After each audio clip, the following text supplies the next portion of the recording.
शहंशाहे शाहजहां के अगर ई मुमताज मिलल रही तो हिंदुस्तान में एगो नहीं 10-20 को ताजमहल बनल रही। का जाने कवन बात बतौरा में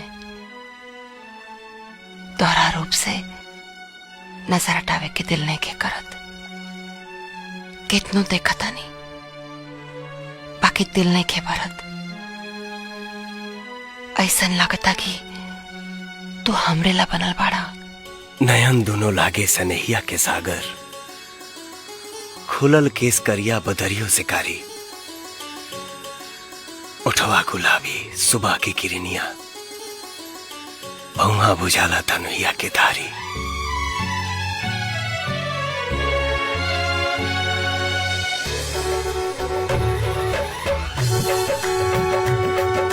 अरे बाप रे बाप, ई का भाई बवाल करवाई का।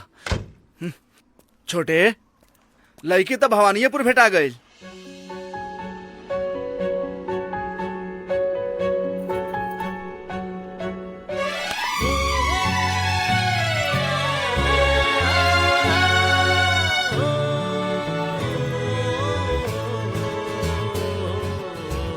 छोटे चला चला, अब तारा एजार है के बा, हमरा लौटहू के बा। चलो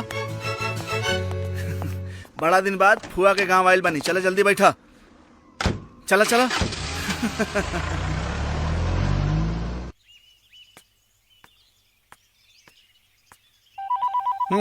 मालिक केकर फोन है रे? अब पता ना मालिक का जाने केकर। चलाओ हाँ तो ली ना। अरे तौलिया दे सारे। जी मालिक।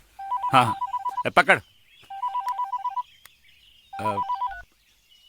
हेलो। बहे को नीर कहते हैं, चले को तीर कहते हैं, जिसके नाम से जुल्मी कांप जाए उसे रणवीर कहते हैं। दुर्योधन चौधरी, तुम्हारा खून तुमसे हिसाब लेने भवानीपुर चला गया।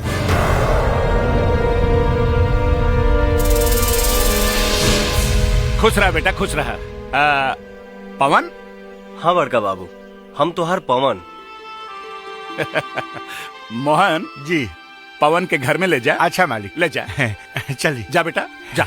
चले के दुर्योधन चौधरी, तुम्हारा खून तुमसे हिसाब लेने भवानीपुर चला गया। तुम्हारा खून तुमसे हिसाब लेने भवानीपुर चला गया। तुम्हारा खून तुमसे हिसाब लेने भवानीपुर चला गया। तुम्हारा खून तुमसे हिसाब लेने भवानीपुर चला गया।